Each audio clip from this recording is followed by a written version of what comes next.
apa namanya di dalam PowerPoint mungkin harus jadi lebih enak kalau saya record nanti tinggal dibuka lagi kalau lupa gitu ya. Nah, untuk membuka data ini kalau tadi sudah jadi satu folder, ini di bagian atas ini sudah ada direktorinya, direktori tempat kita mau analisis gitu ya. Jadi kalau mau analisis sebaiknya memang semuanya dijadikan satu folder. Kalau tidak satu folder nanti agak susah gitu ya karena harus identifikasi di mana foldernya gitu ya. Nah, seperti itu. Kemudian eh, yang jelas SRTM formatif tadi di sini itu sudah dibuka. Kemudian skrip-skrip yang tadi diunduh di Elok tadi itu juga sudah ada di dalam satu folder. Jadi skripnya tadi yang bentuknya kayak gini gitu ya, M gitu ya formatnya gitu ya. Formatnya M tadi tidak di folder yang terpisah di dalamnya, termasuk di dalam subfolder lain, tapi pas di luarnya gini. Nah ini kemudian ini adalah eh, file yang ada di dalam foldernya. Ini nanti di sini akan ada variabelnya kalau kita jalankan. Kemudian ini ada di sini ada history perintahnya. Nah, kemudian ada command window. Kalau kita melakukan perintah yang singkat, singkat gitu ya, bisa pakai command window di bawah ini. Nah, semua nanti kalau dijalankan programnya juga nanti outputnya ada di command window ini. Nah, kalau eh, kita ya pakai script tadi ada yang namanya editor. Nah, editor ini fungsinya untuk membuka baris perintah yang ada di dalam file. Jadi baris perintah ini ada di dalam suatu file, M file gitu ya, nah ekstensinya M gitu. Nah, ini akan kita buka gitu ya. Kalau diklik langsung di sini, yang tadi mana tadi? Filenya namanya read SRTM gitu ya. Diklik gitu nanti akan langsung kebuka seperti ini. Nah, eh, jadi kalau kita close ini apa namanya pensilnya dulu. Nah, oke. Jadi kalau kita buka ada serangkaian perintah. Ini sudah ada SRTM-nya. Nah, kalau kita mau menjalankan bagaimana? Kalau kita mau menjalankan script ini tinggal diklik warna apa ya panah panah apa ada semacam tombol play dan ada rodanya gitu ya, roda apa namanya gear gitu ya, ada gearnya. Ini untuk nge-save file dan run datanya. Ini kalau diklik ini nah, nanti akan muncul eh, peta gitu ya, ada muncul peta dan juga di workspace di sebelah kirinya sebentar masih belum muncul ini. Nah, muncul peta kemudian ini gimana biar bisa muncul share-nya ini ya. Oh, sebentar. Eh, Agak terlalu berat ini.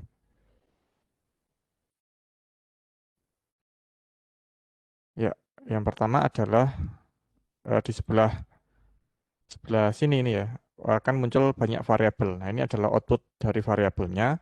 Kemudian juga akan muncul hasil petanya kalau di run. Kalau mungkin ada yang sudah coba mungkin bisa ada yang muncul itu berhasil. Kalau belum muncul mungkin belum berhasil gitu ya. Nah, munculnya itu kayak gini hasilnya. Mana ini? Kayaknya harus saya tambahkan manual.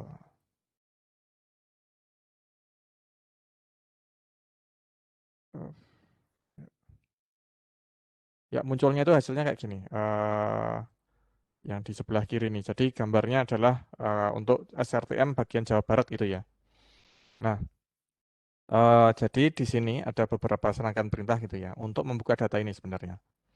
Nah, membuka datanya itu seperti apa? Nah, ini di sini yang awal ini adalah tahap untuk memulai program. Jadi biasanya kalau dalam script apapun itu ada tahap-tahap untuk memulai programnya. Jadi misalnya kalau Fortran atau mungkin Python atau apa gitu pasti ada tahap-tahapnya. Apa yang perlu dibuka ada misalnya modul misalnya, modul namanya. Jadi serangkaian kode baris yang dia itu terpisah daripada eh, program Python-nya itu sendiri misalnya.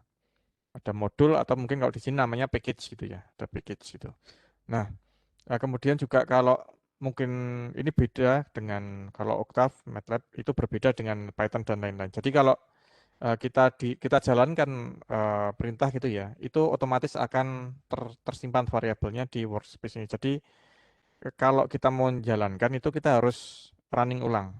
Jadi running ulang. Kalau tidak, ini variabel ini belum yang variabel sebelumnya, yang sudah terdefinisikan sebelumnya gitu ya, itu belum akan hilang, tidak akan hilang. Jadi masih dianggap lanjut gitu ya.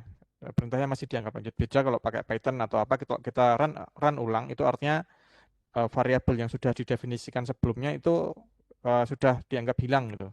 Tapi kalau ini kita run suatu script, ada variabel di sebelah kiri, tanpa yang perintah yang ada di atas ini kita dianggap tetap lanjut untuk perintahnya gitu ya dari yang sebelumnya.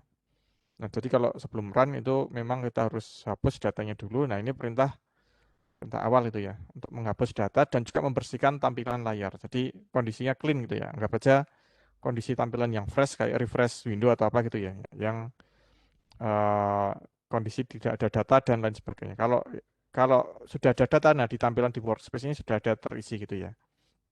Nah, nah contoh seperti itu dan kemudian setelah ini hanya untuk memulai saja, kemudian pada langkah berikutnya adalah tadi membuka modul tadi. Jadi membuka modul ataupun package gitu ya. Serangkaian kode baris, kode perintah gitu yang tidak termuat di dalam eh, software atau basic function dari program untuk menjalankannya. Jadi ada tambahan. Ini intinya adalah semacam tambahan kode gitu ya, yang harus dibuka. Nah ini sudah ada kalau Windows itu sudah tinggal load saja, tinggal di load baris tambahannya, kode tambahannya agar bisa dijalankan. Kalau tidak dijalankan, ini akan apa namanya? Akan ada error gitu ya. Akan ada error artinya di sini karena kode baris tambahan itu tidak ada. Nah, kenapa ada kode baris tambahan di dalam setiap program fungsi pemrograman itu ya? Karena kalau dipanggil semuanya, diambil semuanya dalam fungsi utama, maka akan memberatkan program tersebut. Tapi kalau ambil sebagian itu lebih apa? Kalau tidak ada itu akan lebih ringan. Kalau tidak perlu, tinggal tidak usah dipanggil gitu ya, kode kode tambahan tadi. Tapi kalau diperlukan baru dipanggil. Jadi lebih eh, untuk lebih memperingan kerjanya gitu sebenarnya. Nah, kemudian yang pertama adalah kita mendefinisikan nama file kita. Nama file kita itu adalah SRTM 5814 Steve ini ya. Nah, ini didefinisikan ke dalam satu variabel bernama geotiff. Nah, kemudian karena data kita ini dalam format geotiff, ini kita ada semacam prosedur untuk membuka data. Jadi data raster gitu ya, data raster kita buka datanya. Nah, data ini akan tersimpan dalam variabel namanya tiff data. Nah, tiff data itu ada semacam bounding box, kita singkat dengan bbox itu ya, bbox bounding box, kemudian data SRTM-nya sendiri. Jadi kalau ini mungkin kita ini, saya in dulu, anotasinya saya close dulu dan gambarnya biar tidak berat saya close juga. Oh ya oke, nah oke sudah sudah tertutup. Nah ini ada misalnya eh, ada namanya geotiff file gini ya, di variabel ini ada sebelah kiri ada yang namanya geotiff file. Ini kalau diklik gitu ya, di variabel editor ini akan muncul variabelnya. Jadi ini adalah apa namanya, isi dari variabel geotiff file ini. Geotiff file isinya ada strctm berapa gitu ya. Nah kemudian juga misalnya tadi apa tadi? eh Editornya tadi mana? Oh ini. Ada yang namanya bbox gitu ya. Ada tiff data, bbox. Tiff data itu adalah data tipenya struktur gitu ya. Kalau dibuka itu seperti ini isinya. Jadi tipe datanya masih struktur. Di dalam variabel tiff data ada bbox, ada data, ada min, ada max, ada color table, ada endify, mungkin untuk error identifiernya gitu ya. Nah, kita akan ambil yang bbox, jadi batas bboxnya ini kita buka gitu ya. Nah, bboxnya itu intinya isinya adalah batas dari data yang kita buka. Jadi ini adalah koordinat bujur sebelah eh, timurnya, sebelah baratnya, di 105 bujur timur sampai 110 bujur timur. Kemudian negatif 5 itu negatif untuk lintang selatan, negatif 5 lintang selatan, dan sampai 10 derajat lintang selatan. Jadi 105 derajat bujur timur datanya sampai 110. Ini adalah batas area yang ditampilkan di dalam peta tadi. Nah, kemudian juga ada yang namanya datanya sendiri. Datanya sendiri adalah ini tadi SRTM tadi, variabel SRTM. Di SRTM ini datanya adalah ukurannya ini adalah dimensi ini ukuran matriksnya. Jadi ukuran metrik 2 kali 2 itu artinya ya 2 ke bawah, 2 ke kanan. Tapi kalau 6.000 itu artinya 6.000 ke bawah dan 6.000 ke kanan. Nah, ini kalau dibuka misalnya SRTM data aslinya gitu ya. Kalau kita kan biasanya melihat data dari citra atau apa itu satelit atau apa, ataupun juga data DEM itu kan sebagai warna gambar. Nah, kita akan bisa melihat ini sebagai angka gitu ya. Jadi angka yang menunjukkan elevasi dari setiap titik koordinat. Jadi ada misalnya elevasinya ini 11, 41, 52, dan sebagainya. Ada yang nilainya NaN, not any number, singkatan dari not any number, bukan merupakan angka. Artinya di sini adalah nilai yang bukan merupakan angka. Kenapa bukan merupakan angka? Karena di sini adalah laut gitu ya, laut. Jadi ini laut. Kalau laut kita akan hilangkan dari plot, makanya dibuat not any number. Tidak ada angka di sini karena ini kita hanya fokus di elevasi yang ada di daratan saja, bukan tidak termasuk lautan. Nah, kemudian selain itu juga ada nilai X-nya tadi.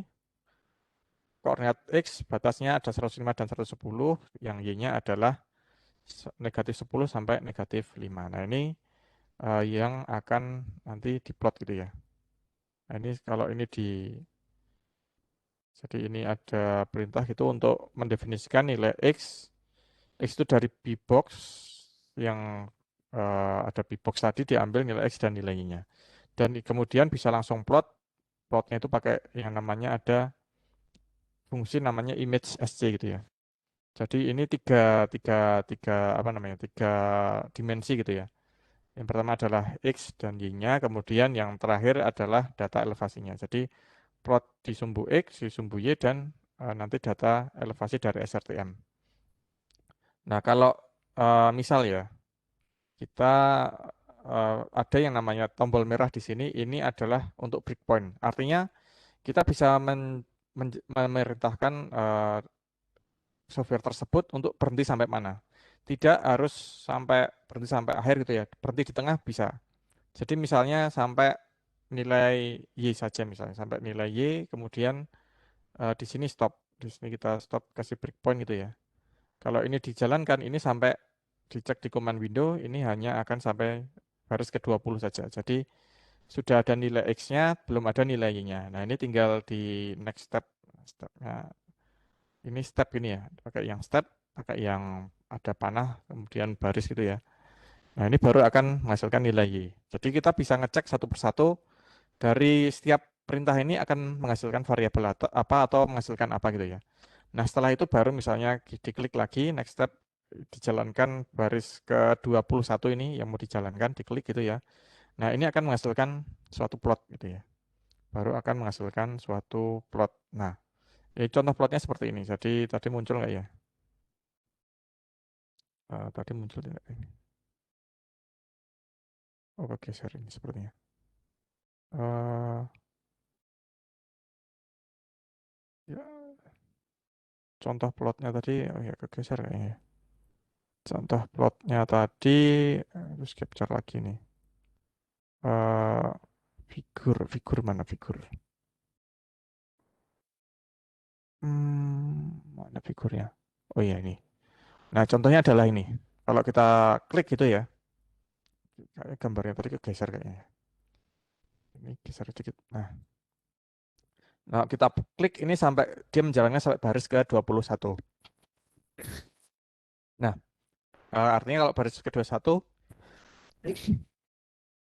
ini gambarnya ternyata masih terbalik. Nah, kemudian dibalik pada baris ke-20 ini 21, kemudian dibalik pada baris ke-24. Jadi ngubah arah posisi sumbu Y gitu ya. Ini kalau dijalankan, run lagi next step-nya gitu ya. Nah, ini sudah selesai. Kalau dijalankan, oh masih belum muncul hasilnya. Nah, oke, sudah muncul. Nah, petanya akan terbalik. Nah, ini sumbu Y-nya tadi. Kalau yang default-nya itu memang nilai negatif yang lebih besar ke atas gitu ya, positifnya ke bawah. Kalau ini dibalik, nilai negatif artinya 10 derajat lintang selatan di bawah, 5 derajat di atas. Nah, ini adalah koordinat sumbu bujur timurnya, 105 sampai 110. Nah, ini adalah contoh untuk membuka data SRTM. Nah, contohnya seperti ini. Jadi dari data yang formatnya GeoTIFF, sebenarnya format apapun sebagian besar bisa dibuka. Ini hanya contoh untuk GeoTIFF saja. Nah, bedanya adalah nanti kalau apa ya? Setiap setiap apa namanya? Setiap eh, ekstensi, setiap jenis data itu berbeda-beda cara membukanya. Nah, ini hanya contoh saja. Oke, kita bisa lanjutkan mungkin. Ini tadi yang PowerPoint ya. Nah, ini tadi. Oke, oke, membaca data secara biometrik. Saya agak lupa tadi ada subset data. Nah, di sini belum saya masukkan di PowerPoint-nya ada subset subset data. Jadi yang mau kita analisis itu adalah sebentar saya back ke Octave dulu. Yang mau kita analisis itu adalah tidak semua area ini. Jadi kan kalau di sini kita lihat lautnya itu berapa persen itu ya. Berapa persen kita mau tertarik pada analisis untuk DAS. Yang ini bisa kita close gitu ya, read SRTM-nya kalau sudah buka, kita akan coba subset datanya. Jadi ngambil sebagian data dari SRTM tadi. Jadi hampir sama sebenarnya kalau kita bandingkan gitu ya. Oh ini sudah terlanjur saya close, tapi bisa kita bandingkan. Yang ini read, yang ini subset. Cuma beda kode di bagian bawah. Jadi kalau kita lihat, oh ya ini mungkin ini ya perlu dihapus yang ini. Ini disamakan gitu ya dengan yang ini awal ini. Nah ini jadi tinggal yang apa namanya kalau ada baris direktorinya. Ini karena lokasinya saya awalnya itu beda di SRTM itu di luar folder, jadi saya kasih semacam eh, arahnya direktorinya gitu ya. Ini kalau di dalam foldernya sama ini dihapus saja. Nah, ini dihapus jadi tinggal nama file SRTM berapa gitu ya yang tadi SRTM yang sebelah kiri ini. Oh sebentar, ini kayaknya eh, paper editornya mungkin nggak muncul ini. Oke, oke, nah, balik lagi ke sini.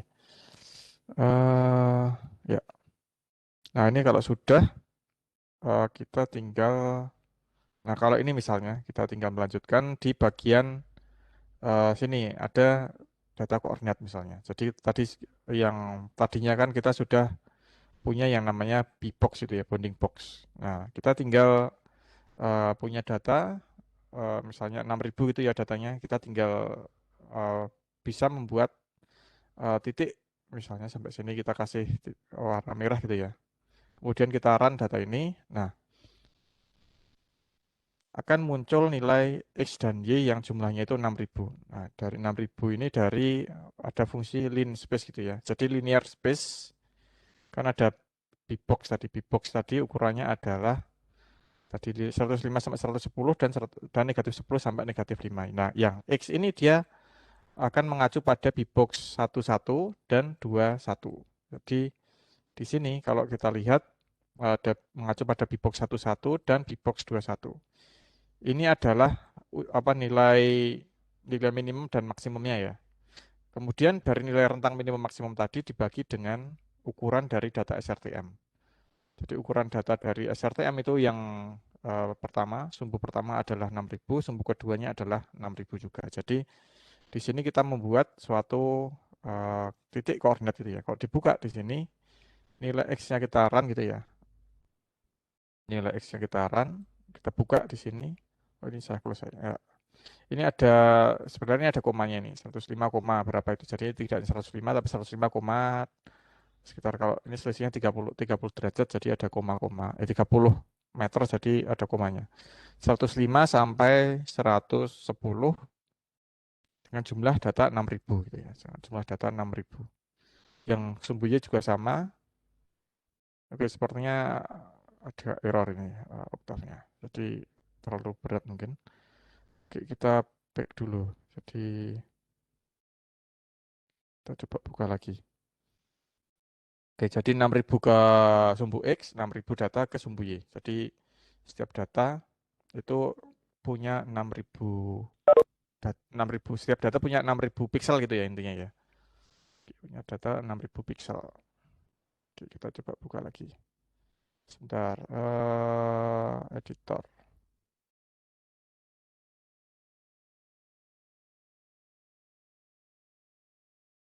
Oke, kita kembali lagi. Ya. Nah, ini kenapa ada garis di sini ya? Oh, ini dari ini kamera saya kayaknya. Nah, ini X, Y sudah ketemu gitu ya. Kemudian kita tinggal mengambil misalnya.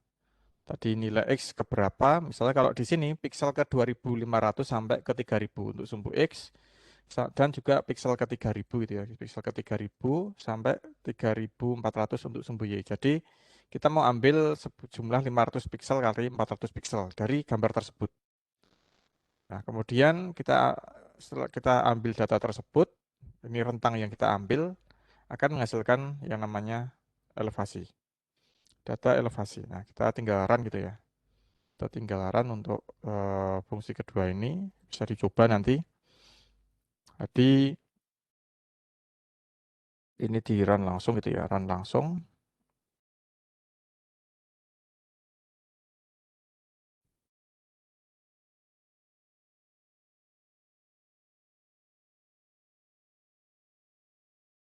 Nah, ada dua nanti hasilnya.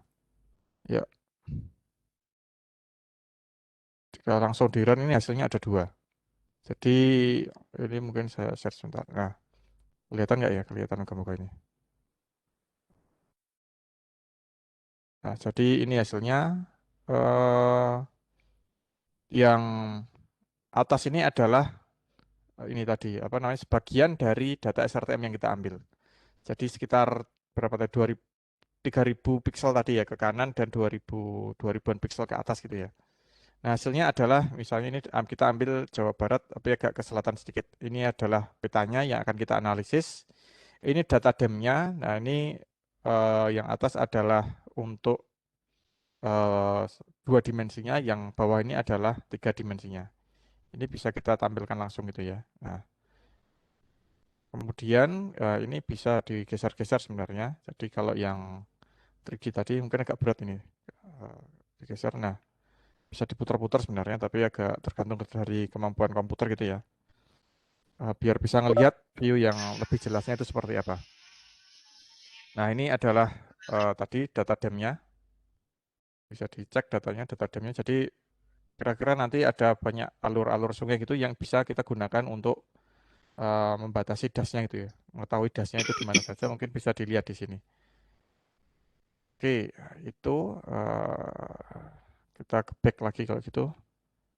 Ini bisa kita close saja ya. Kita close. Kemudian, nah itu tadi penjelasan untuk perintah kedua ini. Jadi di sini itu ada beberapa perintah yang mungkin saya bisa jelaskan di sini. Jadi ada tadi ini adalah untuk mengambil koordinat tertentu, jadi serangkaian pixel gitu ya dari data awalnya. Jadi misal ke pixel ke 2500 sampai 3000 untuk sumbu X, artinya garis bujur, dan 3000 sampai 3400 untuk sumbu Y-nya, artinya garis lintangnya. Nah, kemudian di sini baru kita ambil datanya, data lintang dan bujurnya itu untuk pixel tadi, pixel yang kita ambil. Jadi lon itu nilai, tadi kan kita punya nilai X gitu ya, nilai X itu nilai koordinat dari SRTM 6000 data tadi diambil hanya pixel X dan Y saja. Kayaknya ada noise gitu ya. Coba kita coba noise-nya kita mute saja. Oke. Saya termasuk mute nggak ini ya? Oke, nggak kan ya? Oke, kita nggak ke mute. Oke. Ya, setelah itu baru nanti kita plot gitu ya. Kalau kita plot pakai figure, kemudian kita buat dua plot, ada subplot gitu ya. Subplot 1 dan subplot 2. Yang subplot 1 itu yang dua dimensi. Nah, pakai dua dimensi ada fungsinya namanya image SC gitu ya untuk ngeplot dua dimensi, dan juga subplot kedua itu pakai surface tiga dimensi. Jadi pakai surf gitu ya. Sama sebenarnya, datanya sama, inputnya sama, cuma beda dua dimensi dan tiga dimensi saja. Nah, dari sini kita sudah ngambil data, sebagian data saja, tidak semua data SRTM kita olah. Kita bisa save di situ, di sini sebagai satu satu file gitu ya. Namanya adalah lf.mat. Namanya adalah lf.mat. Nah, perintah di ini adalah nama filenya, yang di bawahnya ini untuk save, ini untuk nge-save data, nge-save filenya tadi. Yang di save itu ada tiga variabel, jadi variabel elef gitu ya, elevasi, kemudian long, kemudian latnya. Nah, sudah jadi di sini ada yang namanya elef.mat. Nah, ini sampai sini, ini perintah keduanya selesai gitu ya. Perintah kedua selesai. Nah, perintah kedua ini eh kita close saja. Clear. Nah, kalau kita buka file baru gitu ya, Octave baru gitu ya, dan belum ada apa-apa gitu ya. Kalau kita klik di elef.mat tadi, ini tiga variabel tadi yang kita save akan muncul. Jadi ada variabel yang namanya elef gitu ya, elevasi, elevasi mana ini? Ya ini yang ini. Ada variabel elevasi, ada latitude, ada longitude. Nah, ada tiga data. Nah, ini akan kita proses di tahap selanjutnya gitu ya. Nah, tahap selanjutnya adalah untuk bandpass filtering. Bandpass filtering. Nah, eh, jadi setelah kita punya data elevasi tadi, oke, kita coba buka nanti ya data elevasi tadi. eh, Biasanya SRTM itu punya semacam noise gitu ya. Jadi agak datanya itu ada naik turun secara lokal gitu ya. Sebentar. Jadi kalau kita mungkin gambarkan itu datanya itu mungkin ada naik turun yang sifatnya itu lokal gitu ya. Jadi ini kita harus perhalus. Kenapa harus perhalus datanya? Karena eh, local noise tadi itu akan mungkin kalau membatasi das nanti ya, membatasi das secara otomatis itu akan terpengaruh jadi dasnya lebih kecil-kecil lagi. Ataupun juga untuk aliran air, flow accumulation dan lain-lain, mengalirnya ini akan tidak akan kelihatan jelas gitu ya. Akan malah mengganggu karena tadi elevasinya naik turun naik turun. Jadi kita akan lakukan yang namanya filtering. Nah, filtering itu jadi kalau mungkin uh, Prof. Aris sudah bilang terkait dengan Windows gitu ya, data window gitu ya, metric window 3x3 gitu. Nah, ini juga sama, kita akan pakai yang namanya metric window juga. Jadi setiap kita punya data gitu ya, ukurannya 3x3, punya data gitu ya, ukurannya sejumlah pixel tertentu. Nah, kita akan filter dengan ukuran 3x3. Ini di delete nggak bisa ya nih.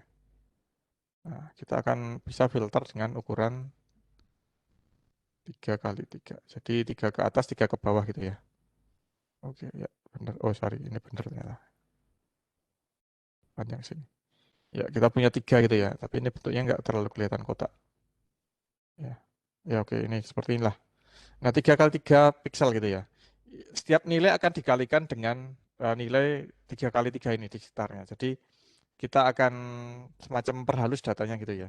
Jadi misalnya kalau nilainya hanya 0 dan 1 seperti yang ada di gambar di bawah ini. Datanya cuma 0 dan 1 saja. Nah, ini kita harus bisa perhalus misalnya. Yang pertama ini dia misalnya ya, dia 0 dan 1. Nah, kita akan bisa perhalus itu nanti dengan tadi aplikasi metrik 3x3 tadi. 3x3 artinya setiap titik pada pixel yang ada di sini itu akan dikali dengan bobot dari pixel di sekitarnya, make boring pixel gitu ya.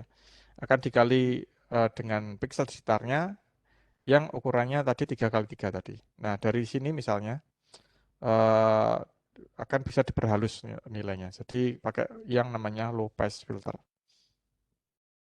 Oke, mungkin ini tadi mana anotasinya ini saya matikan dulu. Nah, oke, itu low pass filter. Nah, ini aplikasinya di sini adalah kita kalau buka data di Octave gitu ya. Kita buka data di Octave yang elevation filtering gitu ya. Nah, ini kalau kita coba run gitu ya, dijalankan, tinggal diklik gitu.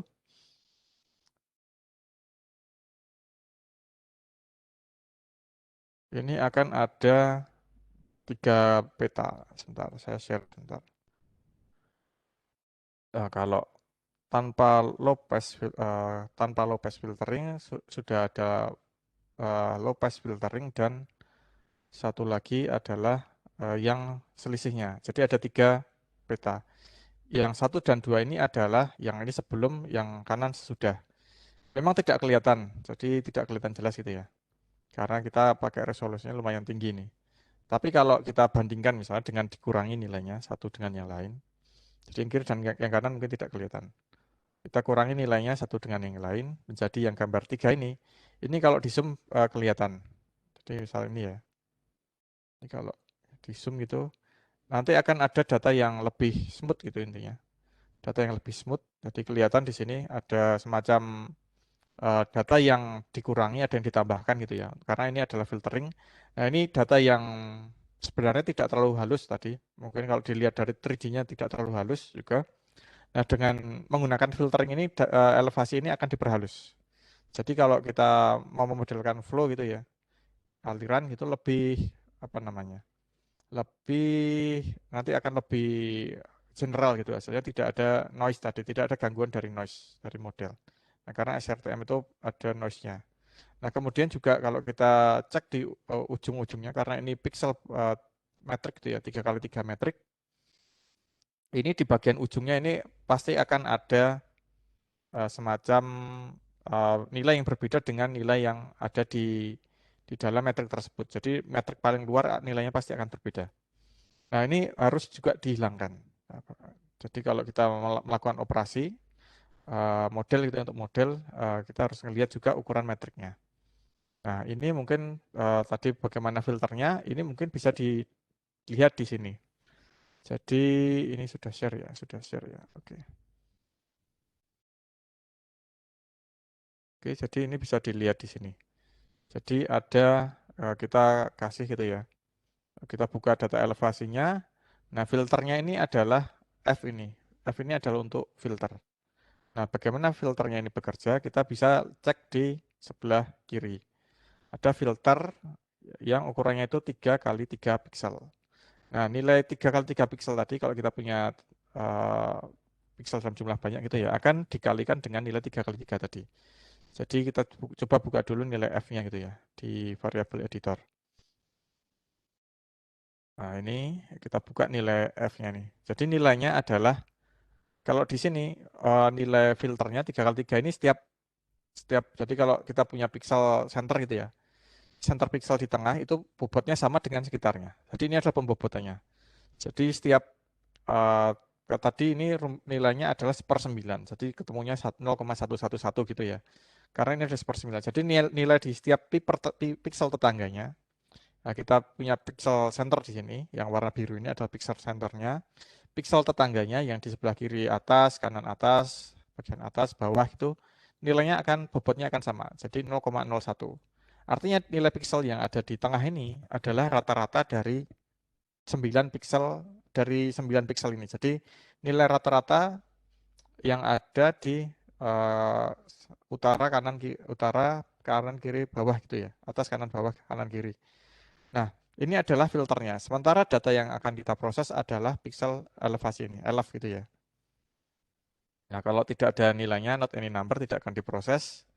Tapi kalau ada pixelnya, ada nilai pixelnya, misalnya yang paling bawah gitu ya. Di sini nilai pixel ini misalnya nilai pixel yang 399 dan 2 di baris 399 dan kolom 2 ini adalah akan menghasilkan nilai diproses lagi nanti menghasilkan rata-rata untuk ketiga ini di mana nilai masing-masing 3x3 ini akan dikali dengan 0,01 jadi kalau dijumlahkan nilainya akan jadi nilai yang di tengah. Jadi ini adalah elef, jadi nilai elevasinya yang awal gitu ya. Nah, disimpan ke dalam satu variabel baru namanya elevasi 2. Nah, ini adalah elevasi 2. Elevasi satunya, elevasi satunya ke close tadi ya. Ini harus dipisah dulu. Di close dulu mungkin. Ada elef dan elef 2, elevasi 2. Elevasi satu tadi mana tadi? Ya, ini ya, 3 pixel di bawah. Nah, elevasi 2 ini 3 pixel di bawah. Ini nilainya sudah berbeda. Ada filtering di situ. Jadi 78 sebentar kurang ke bawah. Jadi 7 tadi yang nilainya 785 misalnya. Oh, kurang ke bawah lagi kayaknya. Oh, karena ini sudah dihapus jadi nilainya jadi 398 gitu ya di bagian 398 itu di sini 398. Nah, di sini. Jadi misalnya nilai ini nilai adalah nilai yang sekitarnya gitu ya. 796 kalau di sini nilainya. garis 3982 gitu ya, koordinat bujurnya 2, nilainya 398 itu 796. Padahal nilai aslinya adalah 3982 ini adalah 744. Artinya di sini ada penambahan nilai. Nah, penambahan nilai ini adalah dari 3 piksel kali 3 piksel di sekitarnya. Jadi ini kalau di rata-rata muncul nilai 796. Nah, seperti itu. Jadi fungsi dari low pass filtering ini adalah memperhalus data. Jadi kalau ada noise bisa dihilangkan. Kita tidak tahu noise-nya itu bagaimana gitu ya mungkin ya. Nah, ini kalau dengan low pass gitu mungkin bisa dikatakan lebih akan menghasilkan data yang lebih halus, tidak kasar sesuai seperti yang data aslinya. Nah, apakah pakai low pass atau tidak? Mungkin nanti sesuai kebutuhan. Kalau datanya mungkin kalau dilihat noise-nya tidak terlalu banyak, tidak perlu pakai low pass filtering ini. Kalau mungkin banyak, baru pakai low pass filtering. Nah, ini fungsinya. Jadi ini menghasilkan namanya elevasi 2 tadi dengan fungsi filter 2. Jadi dengan filter tadi, filter 2 ini untuk mengapa namanya? Tadi metrik 3x3 tadi akan diperhalus dengan variabel F ini. Nah, ini tadi yang gambar ketiga ini adalah difference-nya atau diff-nya ini. Kalau di variabel diff itu difference-nya, itu kalau diplotkan, itu tadi hasilnya seperti itu tadi. Nah, ini tinggal, kemudian kita juga simpan data LF2, jadi data LF1 dan LF2 ini berbeda. Yang kita pakai proses selanjutnya adalah data LF2, menunjukkan elevasi kedua. Nah, ini juga tadi kita plot 3 kali, jadi ada 3 plot, 1, 2, 3. Plot pertama itu data aslinya, LF. Plot kedua itu data yang hasil filternya, LF2. Ini nggak terlalu kelihatan gambarnya, nah di div ini baru kelihatan, plot ketiga di bagian yang div ini. Nah, itu adalah script ketiga. Di perintah ketiga adalah elevation filtering. Oke, mungkin kita lanjut lagi, ini low pass filter gitu ya. Nah, setelah itu baru kita bisa memproses data ini misalnya untuk slope dan juga aspek. Proses slope dan juga aspek. Nah, ini adalah contoh untuk perhitungan slope dan aspek. Jadi kita bisa menghitung uh, menghitung itu berdasarkan rumus slope dan aspek yang sudah diketahui. Kalau mungkin punya model gitu ya kita bisa membuat, kita sudah punya rumusnya tapi tidak ada untuk di programnya gitu kita bisa membuat sendiri sebenarnya. Jadi kita hanya punya rumus ini. Nah, ini kita akan buat yang namanya suatu kode gitu ya, kode baris untuk melakukan analisis ini. Jadi untuk menghitung slope misalnya, jadi kalau kita punya metrik window 3x3 misalnya, setiap metrik window 3x3 itu akan ada lokal koordinatnya, lokal indeksnya gitu ya. Yang ini kalau kita kasih nomor di oktav itu yang dari kiri atas ke bawah, kemudian baru kanannya lagi. Cara memberi nomornya adalah seperti itu. Jadi 1, kemudian 2, kemudian 3, kemudian baru kanannya lagi 4, kolom ke kanan lagi 5, kemudian 6, kemudian tadi kolom ke kanan lagi 7, 8, sampai yang paling bawah pojok itu 9. Jadi dalam 3x3 piksel ini ada indeks, masing-masing indeks gitu ya, posisi dari masing-masing piksel. Nah, kemudian selain itu juga bagaimana kita menghitung slope dan aspek misalnya. Nah, sebenarnya di sini kalau menghitung slope, nah slope ini dalam tone difference ya, artinya beda tinggi. Beda tinggi itu adalah kita bisa menghitung dari rumus trigonometri sebenarnya, dari nilai perbedaan tinggi ke kiri dan kanan dan juga atas bawah. Jadi ada yang namanya ZX, gitu ya, ZX dan juga ZY. Nah, dari mana itu dihitung? Ini kalau pakai rumus mungkin agak bingung gitu ya. Tapi dari mana dihitungnya sebenarnya sederhana sekali. Yang ZX gitu ya. ZX misalnya ini adalah nilai, kalau ini nilai di row tertentu, ini kita sebut dengan row gitu ya, row atau baris. Ini adalah kolom C, row dan C. Jadi nilainya adalah Z di kolom -1, artinya kolom ini adalah pixel centernya. Nah, nilainya adalah, selisihnya adalah Z di di C kurang satu artinya Z2 gitu ya. Jadi sebelum, C-1 itu sebelum, kalau yang plus satu itu adalah sesudahnya. Jadi nilai kita bisa ambil sebenarnya dari dua, kalau yang Z ini dari dua nilai. Jadi nilai yang ini dikurangi dengan nilai sebelah kanannya. Ini adalah slope untuk ZX, ZX-nya. Nah, kemudian dibagi dengan dua kali jarak. Nah, kenapa dua kali jarak? Kalau kita lihat di sini, satu kali jarak itu kan satu piksel. Artinya di sini kalau SRTM 30 meter. Nah, tapi kalau dua kali jarak artinya kan 60 meter. Jadi jarak antara eh, titik yang pertama dan yang di sebelah kiri dan sebelah kanan. Jadi piksel sebelah kirinya dan sebelah kanannya itu akan punya jarak dua kali dua kali jarak horizontal untuk jarak horizontal.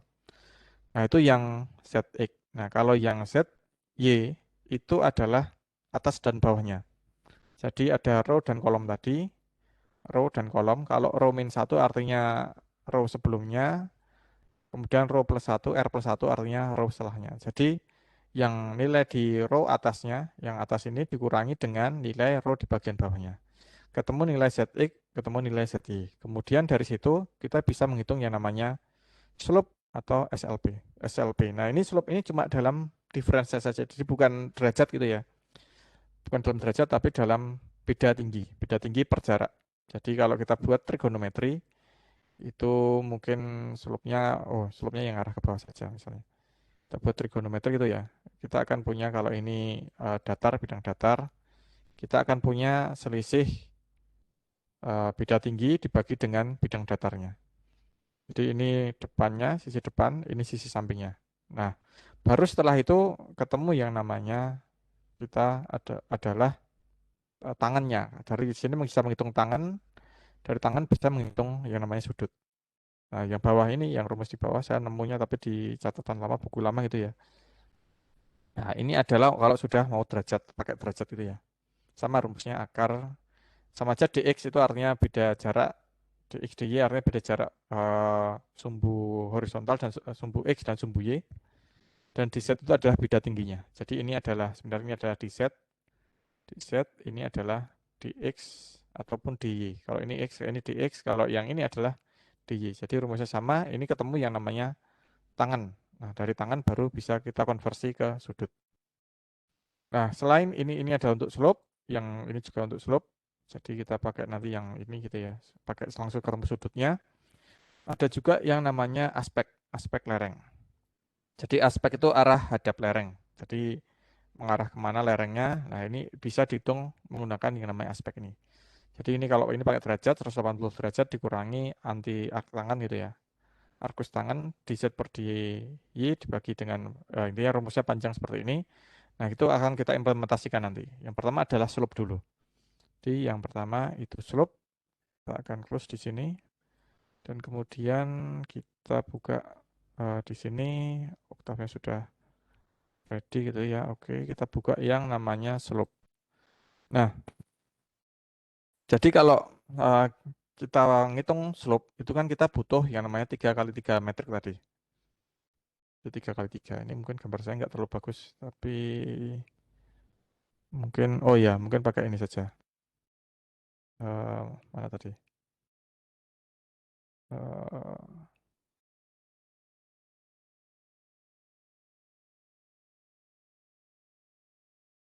nah, kalau kita menghitung slope gitu ya, itu kita akan close. Oh ya, sorry, ke close ternyata oktavnya. Ya, oke, tunggu sebentar. Ini kayak ke close ini. Ya, oke, sudah buka lagi. Oke, jadi nggak tahu punya saya Windows-nya kayaknya agak bermasalah. Dengan, nah, kita akan membuat misalnya metrik 3 kali 3 misalnya. Nah, untuk menghitung slope, karena kita butuh referensi dengan pixel di sekitarnya, kita harus apa namanya memindahkan gitu ya, memindahkan satu pixel referensi ke pixel asli kita. Jadi misalnya kalau menghitung yang di X, misalnya di X per di Z misalnya, sisi di sumbu X sorry, kok bukan artinya maksudnya di Z per dx itu ya. Jadi selisih beda tinggi, Z-nya untuk beda tinggi, untuk sumbu X itu ya. Kita kan butuh dua titik, yaitu yang 3 dan yang 7. Nah, 3 dan 7 ini kita bisa ngitung selisihnya. Jadi kita harus ngambil referensi nilai di sini dulu, baru referensi yang di sini. Nah, ini kita bisa pakai satu fungsi gitu ya. Kalau di sini, tadi karena ke close kita harus buka lagi. Bisa pakai yang namanya, sebentar, present editornya, slope. Ya. Nah, bisa pakai yang ini div 2 gitu ya. Ini untuk menggeser pixel gitu ya. Kalau menggeser ke kiri artinya pixel di kirinya yang diambil, menggeser ke kanan artinya pixel kanan yang diambil gitu ya. Jadi kalau ini digeser tadi, sebentar. Kalau ini digeser ke kiri ada left, right, itu misalnya kita ambil nilai leftnya itu nilai ke kirinya yang akan pindah ke kanan, kalau yang right gitu nilai kanannya yang pindah ke kiri dan sebagainya. Nah ini dengan fungsi yang namanya div tadi. Oke kita buka mana tadi. Jadi ada left metric, right metric, up metric, dan down metric. Artinya kita punya nanti kalau sampai sini kita jalankan itu ya. Directory, kemudian kita run sampai sini.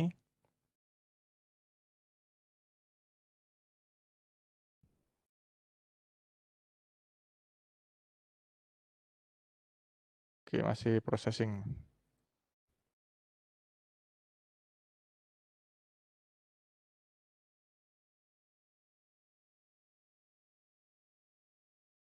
Oke, kita belum run. Sampai sini sepertinya masih processing dan masih butuh waktu ini ya. Karena dia agak berat yang ini, karena dia ngitung metrik kanan kirinya ini agak lumayan berat. Oke, belum muncul nilainya. Kalau sudah muncul nanti sebelah kiri akan muncul satu semacam hasil gitu ya, hasil muncul nilainya kayak gitu.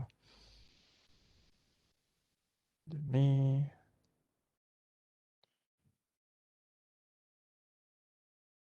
ya, nah ini sudah muncul. Jadi ada eh, metrik aslinya, data aslinya. Left mat ini adalah metrik aslinya. Kemudian ada kita misalnya left metric, ada right metricnya gitu ya. Kita akan coba buka.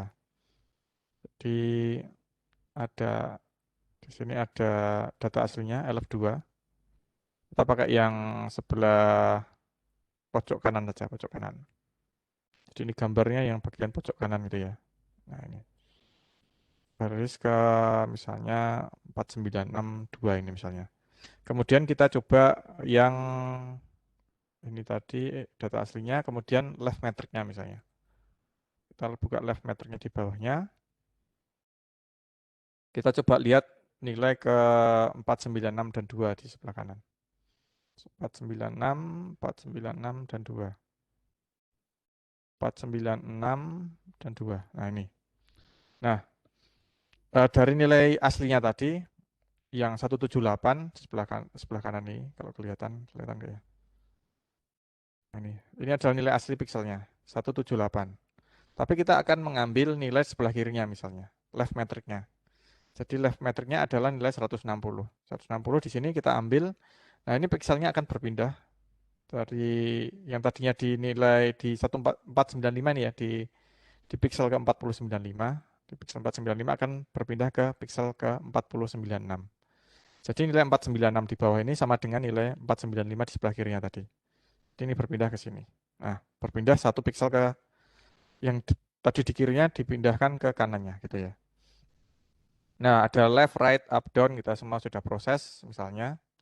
Nah, ini tinggal di bawahnya akan ada perintah lagi.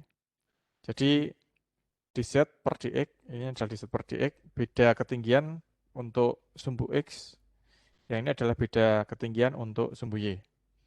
Jadi yang beda untuk sumbu X ini yang matriks sebelah kanan dikurangi matriks sebelah kiri, yang bagian bawah matriks sebelah bawah dikurangi matriks sebelah atas.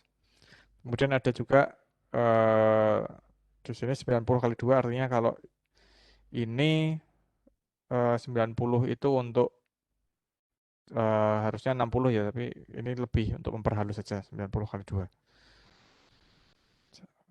Oh, ini karena asumsinya adalah untuk apa namanya? Satuannya bukan dengan jarak yang ditentukan tadi ya, tapi dengan ukuran pikselnya itu sendiri. Anggap di sini 90. Kemudian dari sini kita pakai rumus tangensial tadi. Rumus tangensial dimasukkan. Jadi tadi apa namanya? eh, Kalau kita ingat C kuadrat sama dengan A kuadrat tambah B kuadrat gitu ya. Ketemulah nilai tangannya di akar. Jadi kalau tangannya itu di akar pangkat setengah. Rumus yang tadi, pakai rumus yang tadi itu ya, pakai rumus yang tadi. Nah, kemudian kita baru bisa mengubah ke dalam derajat. Jadi ini hasilnya adalah dalam radian nanti, pakai anti tangan, atan, akustan dari tangan slope tadi. Kita ubah menjadi hasilnya slope. Nah, ketemu slope dalam derajat, ini bisa kita plot. Jadi kalau ini diplot gitu ya, yang slope ini diplot, kita run di sini. Oh, saya lupa. Ini kalau karena kita stop di sini, kita stop dulu semuanya, pakai quit gitu ya. Debugnya kita quit, kemudian kita hilangkan semuanya pakai gambar sapu ini. Nggak mau quit.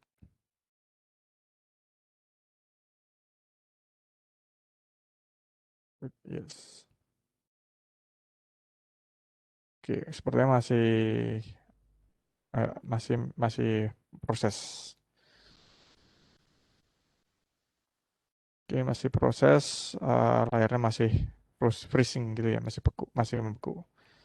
Oke, sambil nunggu. Nah, mungkin kita buka PowerPoint-nya saja. Nah, buka PowerPoint-nya. Nah, di sini kalau sebenarnya selain apa ya namanya? Selain indeks tadi yang dari 1 sampai 9 tadi, kita juga bisa pakai yang namanya konvensinya adalah dengan 2 dimensi. Kalau yang 1 sampai 9 tadi adalah 1 dimensi. 1 dimensi itu artinya adalah kalau dibaca datanya itu dia akan membaca dari sini, kemudian ke sini, kemudian ke sini. Jadi akan menjadi satu baris baris yang 1 sampai 9. Nah, kenapa seperti itu? Karena ini untuk memori sebenarnya memori data itu tidak mengenal yang namanya metrik, tapi hanya memanjang ke kanan saja. Nah, 1 sampai 9 ini artinya dia membacanya ya 1 sampai 9 langsung ke dalam suatu baris gitu ya, atau ke dalam suatu garis pembujur gitu ya. Nah, kenapa? Karena dia memang dari sistem memori ini akan lebih mudah untuk membacanya seperti itu, 1 sampai 9. Tapi kalau manusia membacanya akan lebih mudah menggunakan yang namanya tabel 2 dimensi itu ya. Nah, makanya di Octave selain pakai 1 sampai 9 tadi bisa pakai koordinat 2 dimensi. Jadi yang di sebelah ini adalah row-nya, yang sebelah ke kanan adalah kolomnya. Jadi ini adalah 1, 2, 3. Kemudian ini juga kolomnya adalah 1, 2, 3. Nah, yang pertama adalah membaca baris row dulu, baru kolom. Artinya di sini adalah 1, 1, kemudian ini adalah 2, 1 di sebelah sini, 2, 1, kemudian di sebelah sini adalah 3, 1 gitu ya, 3, 1. Nah, yang sebelah, oke, sebelah kanannya itu adalah, kok ini kan ini 1, 1, kemudian ini 2, 1, 2, yang di tengah adalah 2, 2, ini ya 2, 2, ini 3, 3, 3, 2 gitu ya, dan seterusnya. Nah, jadi ada 2 konvensi untuk memberikan indeks di dalam suatu variabel. Nah, oke, oktavnya tadi ke close kayaknya ya. Sebentar. Atau ke close ini. Ya, ke close. Jadi kita harus buka lagi. Ya, jadi beberapa hari ini kayaknya agak error. Saya nggak tahu kenapa. Nah, itu untuk yang slope ya. Yang slope. Jadi rumus ini tadi ditranslasikan ke dalam suatu, apa namanya, dalam script gitu ya. Dalam script. Dan ini nanti bisa ditampilkan. Jadi kalau kita buka slope-nya ini, kita buka ya. Kita buka. Nah, slope-nya kita buka, kemudian kita run gitu ya. Kita langsung run saja dari awal sampai akhir. Nah, kita buka gitu. Nah, ini adalah hasilnya. akan muncul nanti beta. Kita tunggu dulu. Oke, masih proses. Kalau proses di sini masih belum ada tanda panahnya di bagian atas command window ini masih belum ada panahnya. Tapi kalau sudah proses, sudah selesai itu ada di workspace ada variabel di sebelah kanan itu akan ada muncul apa namanya tanda panahnya 2 gitu ya. Oke, sambil nunggu kita bisa saya edit dulu ini untuk pixel filter kamera saya kayaknya topnya perlu dikurangi lagi.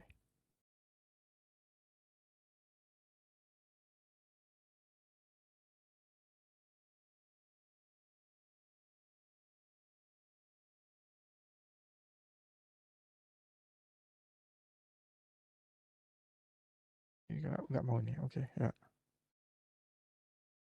Nah ini sudah, oh belum, ternyata masih belum proses. Ya. Nah sudah proses. Nah ini adalah tadi metrik hasilnya tadi sebelah kiri. Kemudian ada gambarnya sebenarnya, sebentar saya share dulu. Nah ini share gambarnya kelihatan nggak ya? Oke. Nah, ini adalah hasilnya. Jadi ini adalah slope-nya, miringan lerengnya. Jadi kemiringan lerengnya itu dalam derajat ada yang hampir sampai 90 derajat ternyata di dalam daerah yang akan kita analisis. Tapi rata-rata ini ada yang sebagian besar kurang dari 20, ada yang sampai 40 dan 60. Ini pas di kalau kita lihat pas di aliran sungainya ya, pas di lereng-lereng tekuk lerengnya di bagian kanan kiri sungai, di bagian apa namanya semacam kayak palung gitu ya. Di di, di apa namanya trench bukan trench apa namanya lembah sungai di lembah sungainya gitu ya. Di lembah sungainya itu memang pas ke bawah itu memang agak tajam kalau kita lihat dari sini. Nah, ini adalah contoh untuk slope. Ada lagi contoh untuk yang namanya aspek. Nah, ini kalau dibuka gitu ya. Aspek ini, oh ya, sebentar. Aspek ini dan slope ini hampir sama. Hitungan di Z, di X, dan semuanya itu hampir sama kecuali bagian aspek saja. Jadi bagian aspek di sebelah sini, garis yang ini yang berbeda yang ada di sini. Ini karena kita ganti rumus gitu ya. Kita ganti rumus, nah ini bisa kita play sebenarnya. Tinggal jalankan gitu. Nah, ini akan juga menghasilkan, kalau yang ini adalah arah hadap lereng, aspek lereng. Dan ini pakai derajat gitu ya, pakai derajat. Oh ini pakai up down metric juga kayaknya jadi prosesnya masih agak lama. Oke, sambil nunggu jadi ada proses up down metric masih proses.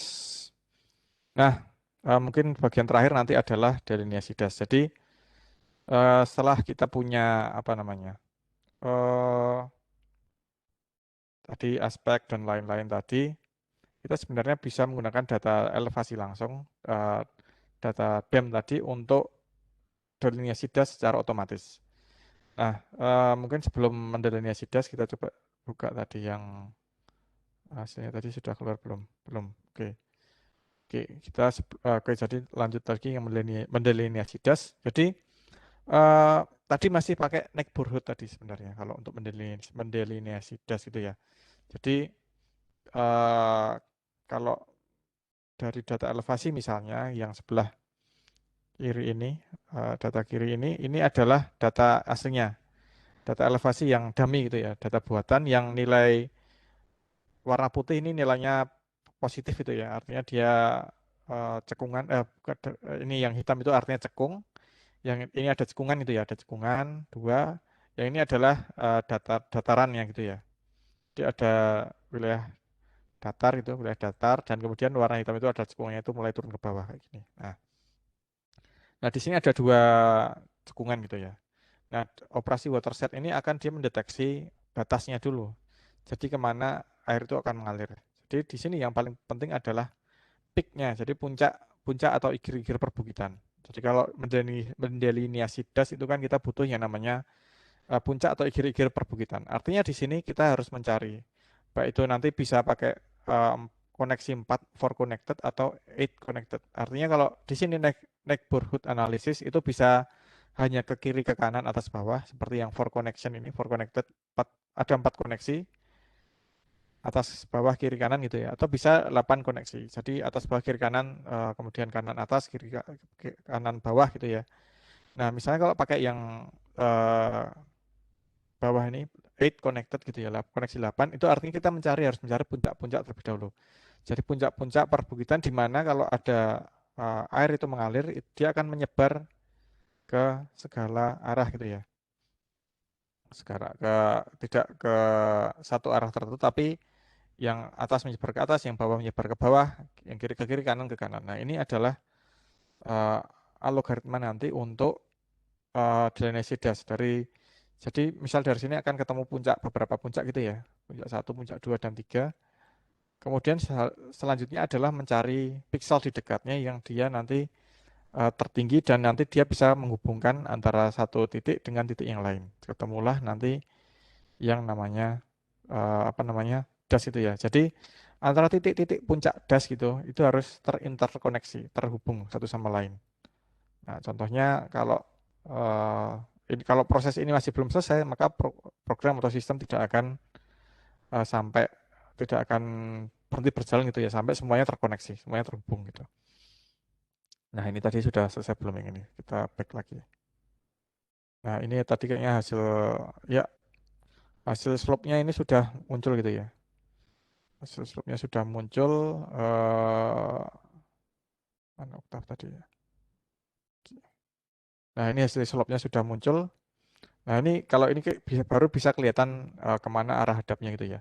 Yang mulai dari 0 sampai 360 derajat. Artinya di sini seperti kalau 0 itu ke arah timurnya, jadi arahnya seperti ini. Jadi eh, dari timur gitu ya. Dari timur ke bawah membentuk 360 derajat ke sana. Jadi yang 0 itu timur, 180 itu barat gitu ya. Dan nanti ini berapa? 270 utara, 270 utara. 270. Ini adalah ini 180, ini 90. Ini adalah 0. Jadi 0, 90, 180, 270 dan seterusnya. Nah, ini dari sini pakai rumus yang tadi kita buat dalam satu script itu ya. Jadi baris ke-20 ini adalah untuk scriptnya. Ketemulah yang namanya aspek lereng. Kita tinggal plot nilai aspeknya akan muncul hasil seperti ini. Nah, dari ini sebenarnya batas das itu akan sangat kelihatan. Jadi tidak hanya peak-nya tapi batas dasnya tadi asal ada apa namanya? Asal ada dua lereng yang berlawanan arah, kita akan bisa melihat sebenarnya kalau dari algoritmanya kan ada 3 kali 3 tadi. Kalau ada 3 kali 3 mungkin ini mungkin bisa ya. Oh ya, 3 kali 3.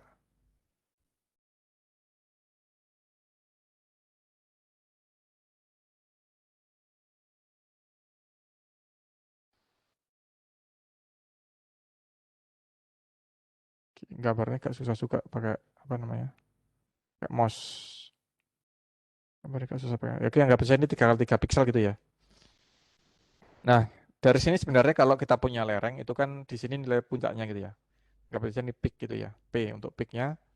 Dan ini ada artinya kalau dibuat pikselnya tadi digambarkan secara 3 dimensi, artinya ini adalah elevasinya, maka akan ada tiga, tiga, tiga elevasi gitu ya. Nah, ini adalah peaknya tadi. Nah, puncaknya ini adalah igir-igir dari perbukitan. Nah, yang ini mungkin yang ini kelihatan di sini ya. Kita bisa zoom ke sini. Nah, puncaknya ini adalah igir-igir perbukitan. Nah, dengan sistem itu tahu kalau ini eh, elevasi puncaknya di sini gitu ya, maka ini adalah batasnya dan sistem akan bisa menarik batas dari ini tadi apa namanya? Menarik batas dari eh, masing-masing peak tadi, puncak tadi ke dalam nanti satu garis gitu ya, tarik garis misalnya kalau ini yang ini ngalir ke barat, yang satu yang ngalir ke timur, kita bisa tarik garis seperti ini, tarik garis dan sebagainya. Nah, ini adalah dasar dari nanti delineasi secara otomatis. Nah, bagaimana caranya? Nah, ini tinggal satu lagi nih. Jadi, ada satu script lagi untuk delineasi otomatis. Eh, yang terakhir itu adalah yang watershed delineation. Itu dibuka. Nah, ini kalau di run gitu ya. kita di run di sini, ini akan menghasilkan dua peta. Yang pertama adalah yang namanya lokal maksima. Lokal maksima itu artinya apa? Artinya peaknya tadi, puncak-puncaknya tadi oleh komputer akan diidentifikasi. Puncak maksimanya gitu ya. Nah, tinggal ditarik antar masing-masing peak tadi agar terhubung. Nah, bagaimana caranya? Nah, sistem akan mencari gitu ya, elevasi terdekat yang tertinggi gitu ya. Misalnya ini dicari ke sana gitu, dia akan mengikuti ke sana gitu ya. Akan ketemu satu garis sampai dia di sini berhenti. Ada proses iterasi lain, misalnya di sini dia tarik garis ke sana, dia berhenti. Ada iterasi lain, dari sana berhenti ke sana, ke sana, ke sana gitu ya. Sana tarik iterasi terus gitu ya. Nah, ketemulah nanti ketemu jadi satu das gitu. Nanti ketemu jadi satu das. Nah, ini contohnya yang ditampilkan di sebelah kanan ini. Ini adalah hasil delineasi otomatis. Nah, hasil delineasi otomatis itu yang jelas berbeda dengan hasil delineasi manual. Nah, kenapa? Karena tadi tergantung pada ukuran piksel dan juga nilai misalnya sungai misalnya. Sungai kalau tidak kelihatan bisa pakai RPI gitu kan kelihatan misalnya. Nah, kalau pakai data DEM dia hanya asumsi saja dari elevasi batas igir-igir gitu ya. Nah, tapi dia akan menghasilkan yang namanya subdas tadi. Bisa menghasilkan yang namanya subdas gitu ya. Subdas dan yang kecil-kecil gitu ya. Dari das utama yang kemungkinan itu bisa menjadi dasar untuk melakukan delineasi kalau manual. Nah, ini adalah hasil dari delineasinya. Nah, secara garis besar bagaimana untuk skripnya itu bekerja. Nah, sebenarnya sudah ditampilkan di sini. Jadi, yang pertama ini sangat sederhana sekali, hanya dua perintah gitu ya. Yang pertama adalah untuk puncak topografi. Jadi, ada yang namanya fungsi namanya image regional maximum. Maksimum eh, maksimum nilai pixel untuk regional. Artinya dalam 3 kali 3 pixel tadi misalnya. Nah, ada fungsi IM regional max. Ada IM regional min lawannya. Nah, IM regional min mungkin nanti saya jelaskan lagi. Max dan min. Kemudian ada fungsi waterset ini. Jadi fungsi waterset ini langsung dia membatasi das secara otomatis. Kemudian baru setelah itu bisa kita plot gitu ya. Ada fungsi figure, kemudian pakai image SC untuk ngeplot datanya, kemudian ini untuk data igirnya, data puncak-puncak perbukitan, dan ini adalah data dasnya gitu ya, dasnya. Jadi kalau kita buka misalnya, kita bukan pakai data berupa peta tadi, tapi pakai data pixelnya. Nah, pixel ini akan terisi oleh satu nilai yang nilai itu satu das akan punya nilai identifier yang sama. Nilai untuk identifikasi nilai das atau subdas tersebut. Jadi ada di sini ada mungkin 900 nilai sampai 900 gitu ya. Nah, ini adalah nilai-nilai ini adalah nilai yang tadi dilihat sebagai warna tadi. Ada 900 data gitu ya. Ada 900 data. Nah, ini adalah jadi nilai yang berdekatan pikselnya ini nilainya akan sama. Nah, kemudian untuk batas yang dibatasi oleh das, ini batas dasnya adalah nilai pikselnya adalah 0 gitu ya. Jadi 0 itu menunjukkan batas dasnya. Ini seperti ini, kemudian ini ada yang sangat kecil sekali 825 di 825 misalnya ini mungkin dasnya kecil dia dia ini ya apa nilai batasnya di utara dan selatannya ini kayaknya sempit cakupannya gitu. Nah, misalnya kayak gitu. Ini adalah kalau kita ngelihat dalam bentuk peta gampang, tapi kalau kita ngelihat dalam bentuk pixel kayak gini ini lebih susah ya, tapi ini adalah data aslinya itu seperti itu.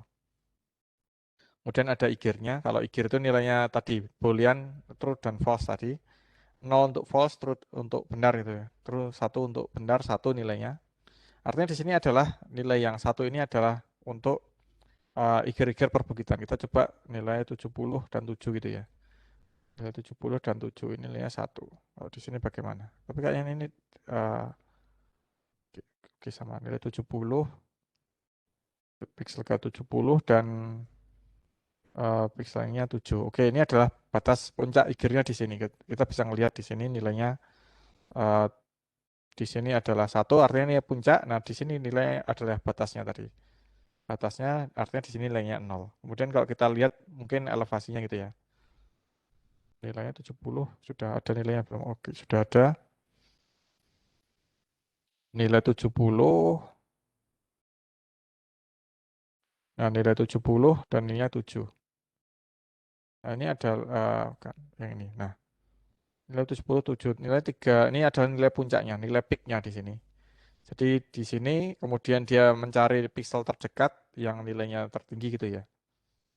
Kalau ini mungkin dia ngelihat flow direksinya, flow apa aspek layarnya juga, yang lihat di sini gitu ya, di sini kemudian dia narik garis ke atasnya ada 3 piksel gitu ya. Di sini 3 piksel ini dianggap batas das juga, dan kemudian dia mulai bergerak ke kanan kayak gitu. Nah ini contohnya seperti ini. Nah ini selain itu juga editor tadi mana? Oke. Nah ini contoh perintahnya. Jadi sebenarnya perintahnya sangat simpel sekali. Tinggal pakai perintah waterset gitu ya. Akan langsung jadi eh, dasnya. Jadi tadi ada juga lokal maksima. Nah, lokal maksima itu apa? Ini sama halnya dengan lokal minima gitu ya. Kalau ini untuk singnya, nah ini untuk singnya. Kalau sing pakai yang namanya regional minima. Sebentar, saya ganti slide-nya dulu. Nah, sing ini untuk regional minima. Jadi kita misal punya elevasi seperti ini. Sebelah sebelah kiri gitu ya. Kita punya elevasi gitu ya. Yang dimana ada 10, nilainya rata-rata 10, terus ada nilai yang di sini lokal semacam nilai minimal gitu ya. Ada yang elevasinya 3, yang di sini ada elevasi 8. Maka kalau kita menggunakan regional minima, jadi lokal minima gitu ya. Jadi lokal minima itu dia akan mengidentifikasi nilai-nilai terendah tadi. Kalau maksimal nilai-nilai tertinggi. Tapi karena kalau ini nilainya 3 semua ya, nggak ada yang nilai satu nilai yang paling rendah gitu, tapi 3 dan ini sama nilainya, maka dia akan diidentifikasi nilai ini sebagai nilai minima, satu nilai minima. Jadi di sini hasilnya adalah kalau kita lihat nilainya di sini adalah yang minima tadi itu nilainya 1. Di sini nilainya 1, yang di bawah ini juga nilainya 1. Artinya di sini adalah nilai minimanya. Nah, ini tadi pakai window juga sebenarnya. Jadi pakai 3 kali 3 window tadi. Dia ngambil 3 kali 3 piksel dulu, mengambil di mana nilai terendahnya. Nah, ketemu nilai terendahnya ya di 3 ini ya, 1, 2, 1, 2, 3, 4 ini ketemu. Dan karena tidak ada yang lebih rendah lagi, maka dia lakukan proses iterasi itu ya. Ini nilai sama akan diidentifikasi sebagai minima. Nah, ini basicnya adalah komputer akan menggunakan window untuk mengidentifikasi minima tadi. Kalau ada nilai lebih rendah misalnya ya, di sebelah sini nilainya 2, maka yang ini tidak akan jadi minima. Jadi nilai di sini, di yang 1 tadi, yang di sekitar ini adalah nilainya 0, baru yang di tengahnya itu adalah nilai 1, yang nilainya 2 tadi. Nah, itu misal nilainya 2. Oke, jadi kemudian dari sini ini bisa kita pakai yang namanya untuk sync, analisis sync yang terakhir ini. Analisis sync itu dia mencari nilai lokal minima tadi. Kita bisa buka misalnya sync SINKS. Sama semuanya kita buka data elevasi 2 yang artinya sudah difilter tadi, kemudian kita pakai fungsi namanya IM regional min, image regional minima dari nilai elevasi 2. Nah, ini kalau jalankan gitu ya.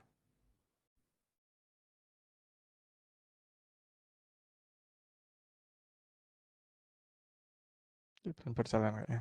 Itu sudah. Oh, sudah, tapi gambarnya belum muncul. Ini kalau dijalankan akan muncul nilai minimanya. Kalau minima ini biasanya pas di bagian lembah-lembah sungainya gitu ya. Pas di bagian lembah-lembah sungainya. Nah, ini juga sebenarnya kalau mau jadi dasar untuk eh, sungai, nanti aliran sungainya kemana. Ini karena apa ya, kalau beda dengan nilai dari RBI itu ya, yang pakai pengukuran di lapangan, kalau ini berdasarkan dari data elevasi. Jadi sungai-sungai yang memang sungai yang teoritis bukan sungai yang real di lapangan. Bisa jadi hanya lembah sungai nggak ada airnya, bisa jadi seperti itu, ataupun juga yang sungai yang saluran irigasi terutama yang saluran saluran buatan itu tidak teridentifikasi oleh model pakai DEM gitu ya untuk identifikasi aliran gitu.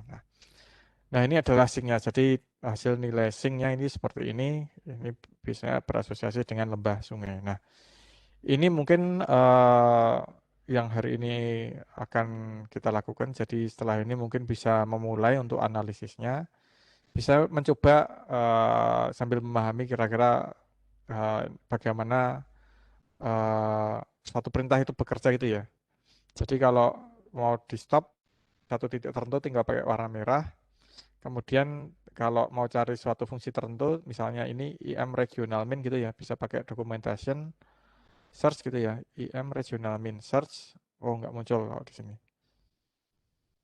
Jadi mungkin function index ada nih. Di function index ada nggak? Nggak muncul juga. Paling gampang sebenarnya di command window gitu ya.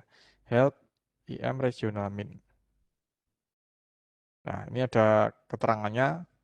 Fungsinya itu untuk apa? Jadi pakai help tadi, kemudian diketik fungsinya. Ada lagi mungkin fungsi image SC misalnya.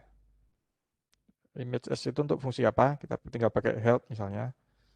Nah, ini penjelasannya di sini. Jadi kalau kita tidak tahu ini suatu perintah ini melakukan apa, bisa diketik help itu kemudian fungsinya apa gitu baru bisa muncul gitu ya. Nah, oke.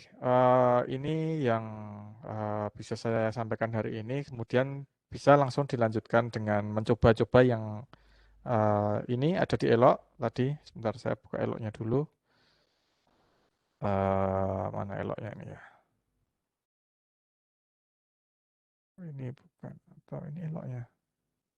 Oh, bukan juga. Sebentar. Eloknya ini mana? Harus dicari dulu. Oh ya ini. Ini yang. Nah, oke. Mungkin kita sudah punya data dan juga punya scriptnya bisa dicoba. Kemudian seperti biasa, yang belum saya buat adalah untuk eh, semacam assignmentnya. Jadi nanti seperti kemarin juga eh, bisa di apa namanya, bisa diupload mungkin besok besok pagi gitu ya. Kita pindah dulu 28.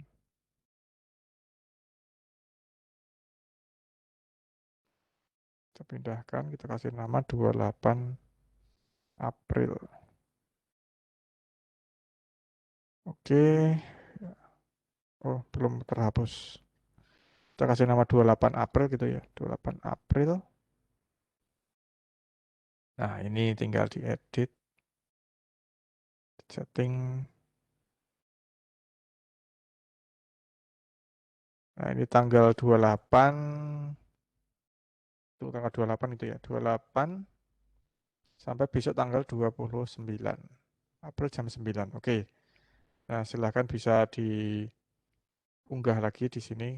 Jadi hasilnya untuk tutorial hari ini bisa diunggah. Jadi setelah ini belajar mandiri, kemudian bisa dicoba-coba fungsinya. Perintahnya juga bisa dicoba, kemudian setelah itu nanti bisa dipindahkan hasilnya. Kalau yang kemarin itu bagaimana kita coba buka. Bisa dipindahkan ke Word atau mungkin di PDF kan gitu ya. Kemudian di upload kalau kemarin pakai apa pakai oke ada yang pakai Word, ada yang pakai PDF. Oke, jadi untuk belajar mandiri hari ini silakan dicoba. Mungkin kalau ada pertanyaan tidak harus selesai. Jadi kalau mungkin ada yang error tidak bisa jalan karena suatu sebab mungkin pertanyaan dan itu sudah mentok gitu ya, tidak bisa dibuka lagi, tidak bisa dianalisis lagi, mungkin bisa kita ditampung kemudian akan kita jelaskan lagi besok, kita akan bahas lagi besok gitu ya. Oke, mungkin sampai sini dulu mungkin ada pertanyaan mungkin sebelum kita mengakhiri untuk pertemuan hari ini. Ya, maaf boleh tanya sebentar nih terkait softwarenya. Di komputer saya itu setiap kali habis dipakai terus selesai kita tutup, ketika mau dibuka lagi itu nggak mau. Jadi setiap mau pakai itu harus install lagi itu kenapa ya Pak? Kalau dipakai harus install lagi ya. Jadi ke apa namanya softwarenya sudah nggak muncul gitu ya. Nggak mau dia ada tampilan kalau itu terdeteksi sebagai virus gitu atau terdeteksi virus. Tapi sedangkan di antivirus saya semuanya udah saya nonaktifkan semua gitu. Tapi tetap tidak mau. Jadi setiap kali mau pakai harus install lagi gitu. Oh ya mungkin kalau itu mungkin coba di ini ya mungkin ada virusnya mungkin di situ. Bukan di Octave-nya tapi di komputernya mungkin ada suatu virus gitu ya yang kemudian nanti dia itu menginfeksi file instalasinya. Jadi kemungkinan seperti itu. Jadi kalau di apa namanya ya, di diunduh pas diunduh itu mungkin saat diunduh selesai diunduh masuk ke dalam komputer dia terinfeksi virus jadi saat diinstal dia kedetek virus gitu ya.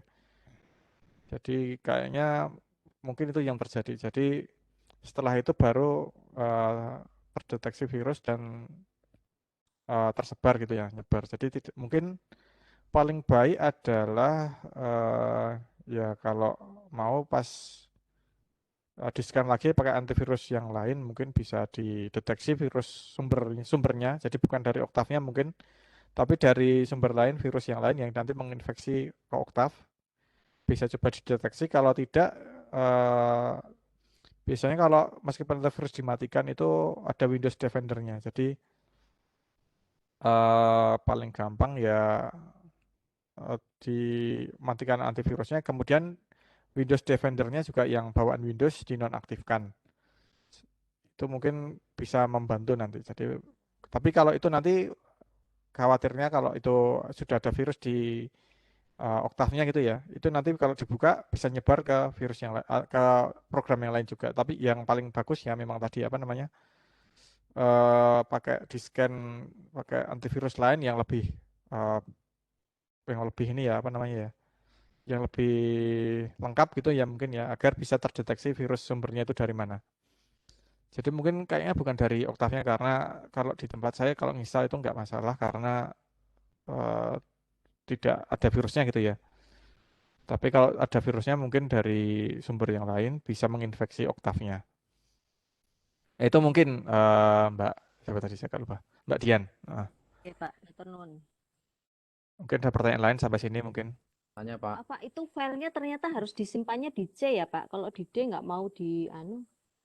Ya, ya, Pak. tergantung di mana. Misal kalau di bagian folder download gitu mungkin bisa di download. Tergantung di mana Octave-nya diinstal juga. Kalau di C biasanya di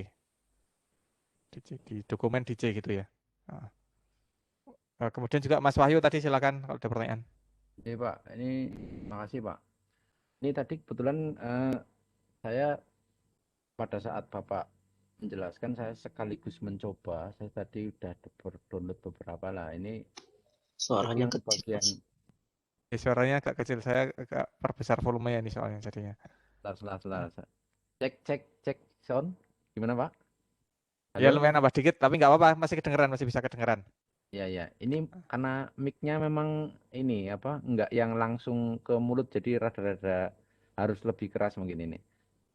Jadi ini tadi pas waktu apa namanya Bapak menjelaskan, saya sekaligus mencoba gitu Pak.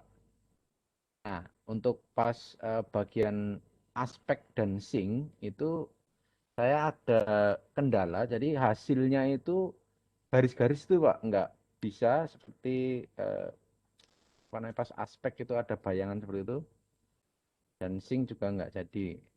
Terus kemudian itu gimana Pak? Terus pertanyaan yang kedua, ketika kita mau memfigurkan plot itu pada beberapa perintah di awal ada kita tik figure gitu, tapi untuk yang di belakang itu kok ada yang nggak diketik, itu nanti apa berpengaruh apa enggak Pak? Itu aja sih Pak sementara.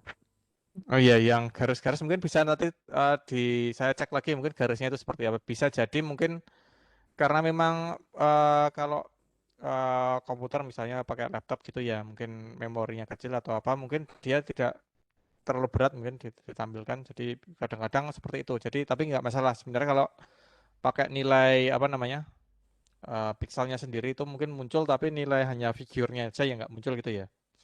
Hanya mungkin ya itu biasanya kok garis-garis itu ya memang aspek dari PC biasanya kalau enggak eh, 32 bit dan 64 bit beda mungkin. Jadi kalau mungkin pakai saya itu pakai 32 bit. Kalau pakai 32 bit mungkin dulu kayaknya pernah juga muncul garis-garis kayak gitu ya. Ini tergantung pada PC-nya biasanya. Nah, yang figure tadi, kapan kita pakai figure atau tidak gitu ya. Jadi kalau pakai figure ini kita munculkan gambar baru. Jadi mana ini ya? Ah, ini. Kalau pakai figure itu untuk gambar baru. Jadi kayak gini aja kita ketik figure gitu ya. Itu langsung muncul satu kotak baru gitu. Nggak ada gambarnya memang. Nah, tinggal nanti kita mau nampilkan apa di sini. Jadi kalau misalnya ini misalnya image sc image yang scale gitu ya, image scale image yang untuk LF2. Nah, ini kalau ini eh ada figure tadi ya. Ini kalau diklik gitu ya, ini diklik. Oh, ini nggak bisa saya masukkan langsung ya. Ya, ini kalau diklik gitu ya. Nah, ini langsung di figure tadi muncul gambarnya kayak gitu. Nah, kalau pakai image SC lagi yang misalnya apa ini ya? Sync-nya misalnya.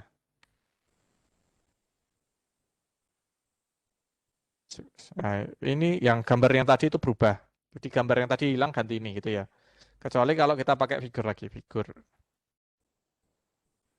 Nanti ada dua gambar misalnya, dua gambar. Jadi figure itu cuma untuk nampilkan ini saja apa namanya? Gambar baru gitu ya. Gambar baru ini figure satu, nanti ada figure duanya di bawahnya gitu ya. Nah, bisa langsung dicoba-coba saja sebenarnya. Jadi ada figure lagi misalnya. Figure 3, figure Oh, 3, 1, 2 ya. Jadi figure itu cuma untuk ini aja, menampilkan plot baru. Jadi kalau ada banyak gambar gitu ya, itu langsung bisa 1, 2, 3 gitu. Nah, misalnya kayak gini. Nah, tinggal nanti mau di figure 2 ini misalnya.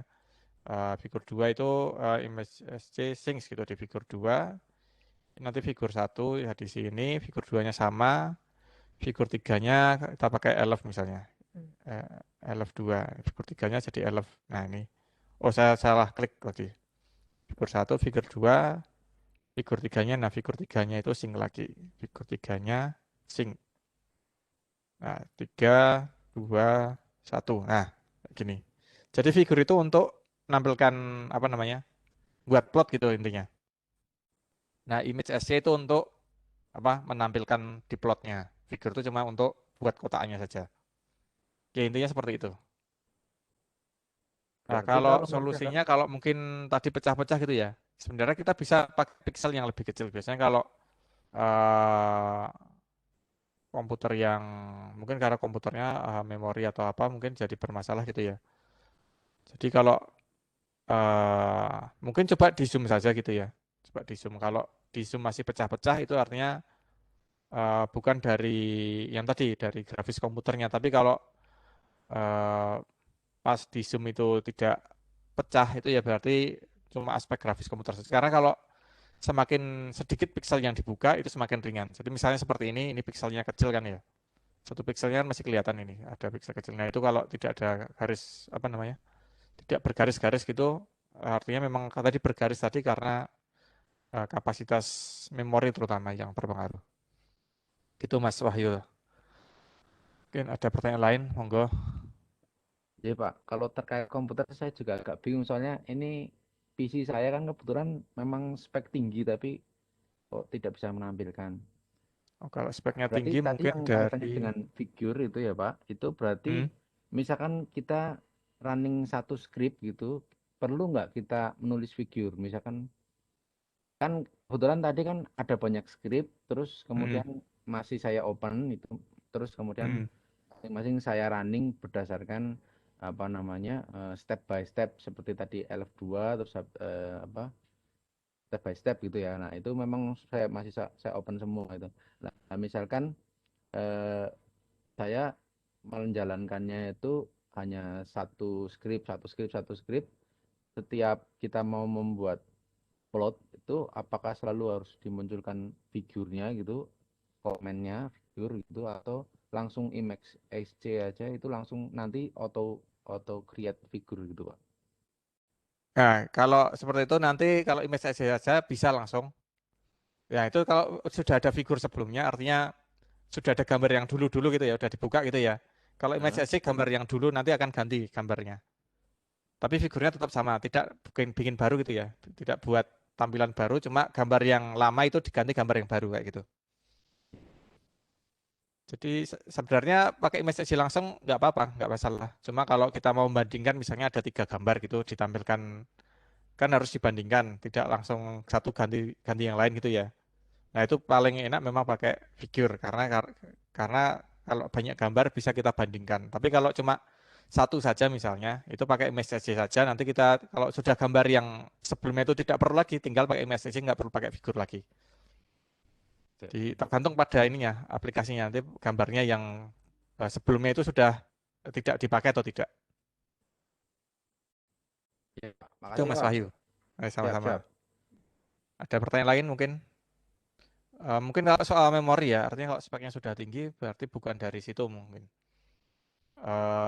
Saya juga tergantung sebenarnya di Windows atau mungkin 32 bit, 64 bit juga berpengaruh. Kalau 32 bit diinstal di 64 bit bisa jadi seperti itu, atau juga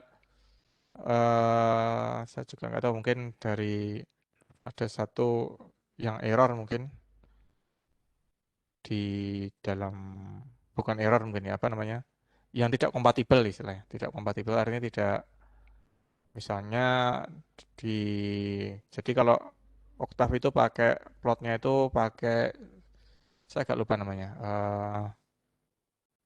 ada drivernya gitu ya, intinya ada drivernya yang dia itu yang dipakai untuk ngepload ya driver itu. Nah kalau eh, pakai apa ya, GNU plot kalau nggak salah, GNU plot. Nah, drivernya itu pakai GNU plot, jadi kalau GNU plotnya sudah tidak kompatibel, artinya plotnya juga nanti tidak kompatibel. Tapi nggak masalah sih sebenarnya.